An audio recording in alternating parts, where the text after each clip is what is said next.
हम्म, तो ये W Z है आपका, डब्ल्यू जेड दिया है ये 4.5 है, तो एक्स वाई कितना होगा? यहाँ देखो ये पैरेललोग्राम है, बताओ कोई बताए। अगर डब्ल्यू जेड 4.5 है तो एक्स वाई कितना होगा? सिंपल है, पैरेललोग्राम की अपोजिट साइड इक्वल होती है तो W Z equal to X Y हो जाएगा। समझा ना? डब्ल्यू जेड एक्स वाई के इक्वल हो जाएगा, ये इसके इक्वल हो गया तो ये भी 4.5 हो गया। बात समझ में आ गई? तो लेंथ ऑफ एक्स वाई भी आल्सो भी 4.5 होगा। क्यों, कितने लोग समझ में आया? समझ में आएगी नहीं जी? हाँ आ गया, ठीक है। और क्योंकि पैरेललोग्राम के अपोजिट साइड इक्वल है, अब वाई जेड 8.2 है तो एक्स वाई एक्स डब्ल्यू क्या होगा? वाई जेड, वाई जेड कौन है जी? वाई जेड ये है 8.2 हो तो एक्स डब्ल्यू यानी ये वाला ये भी इक्वल होगा क्योंकि अपोजिट साइड इक्वल होता है। तो 8.2 ये है तो 8.2 ये भी होगा।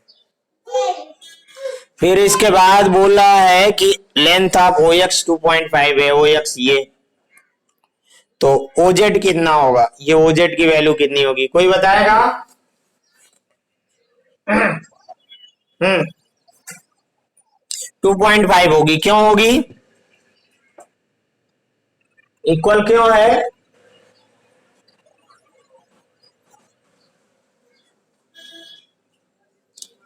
इक्वल इसलिए है कि पैरेललोग्राम के डायगोनल एक दूसरे को बाइसेक्ट करते हैं। क्या करते हैं? एक दूसरे को बाइसेक्ट करते हैं, यानी ये डायगोनल इसको बाइसेक्ट करेगा। बाइसेक्ट मतलब टू इक्वल पार्ट्स में डिवाइड करना, यानी इधर का पार्ट और इधर का पार्ट, यानी O Z O X equal होगा क्योंकि ये जो ये है इसको बाइसेक्ट मतलब टू इक्वल पार्ट्स में डिवाइड कर रहा है, तो ओ जेड और ओ एक्स इक्वल हो गया। तो अगर ओ एक्स जो है 2.5 दिया है तो ओ जेड भी 2.5 होगा। अच्छा, इसके बाद मामला ये कह रहा है डब्ल्यू 3.3 है, ये डब्ल्यू 3.3 है तो डब्ल्यू आई की वैल्यू, सॉरी हाँ डब्ल्यू आई की वैल्यू क्या होगी?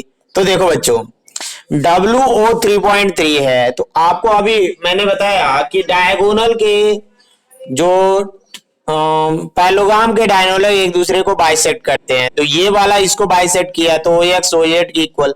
इसी तरह ये जो एक्स जेड है ये डायगोनल इसको भी बाइसेक्ट करेगा तो डब्ल्यू ओ वाई के इक्वल हो जाएगा, डब्ल्यू ओ आई के इक्वल हो जाएगा। और डब्ल्यू ओ दिया है 3.3 सेंटीमीटर तो ओ आई भी 3.3 सेंटीमीटर हो जाएगा। तो ये 3.3 सेंटीमीटर हुआ। हाँ बोलो, कौन बोला है?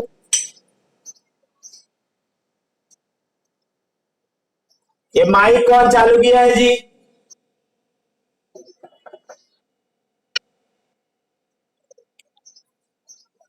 इसको बोलो जी, ये मुझे फिर से क्या कहते हैं?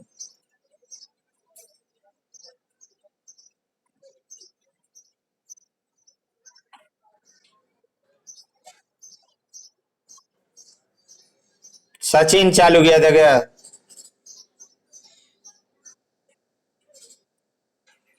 अरे ये कौन माइक चालू करके गाना गवा रहा है?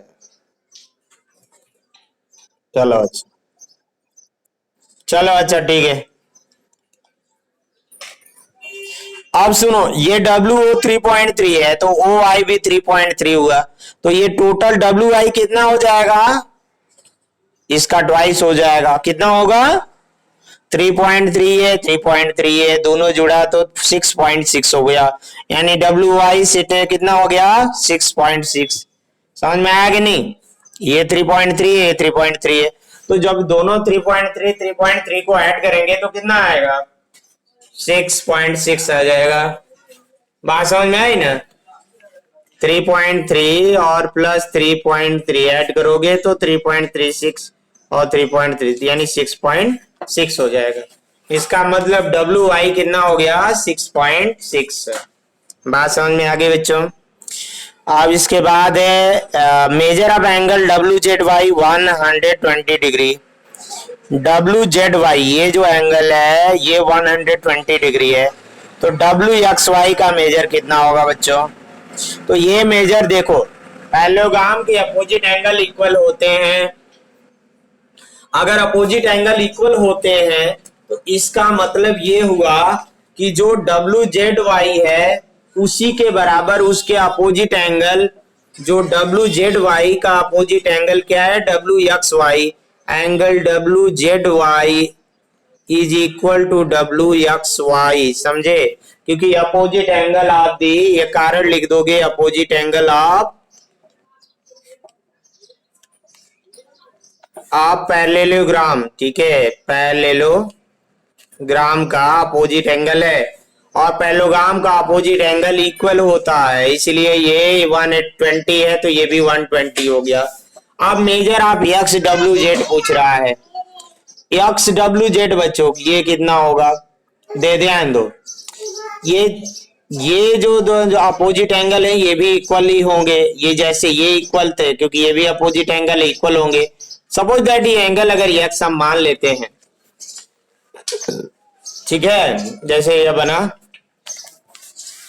आपको यहां एक्स मान लो और ये भी एक्स मान लो, तो एक्स प्लस एक्स, और ये 120 है और ये भी 120 है, और इन दोनों का टोटल सम कितना हो जाएगा? ये चारों का सम कितना हो जाएगा? 360। समझ गया बच्चा?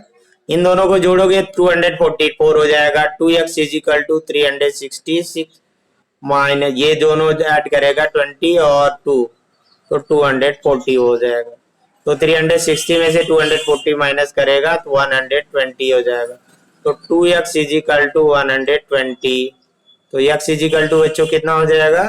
120/2 यानी 60, ठीक है।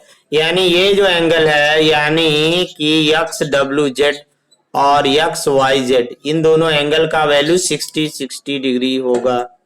बात समझ में आ गई बच्चों?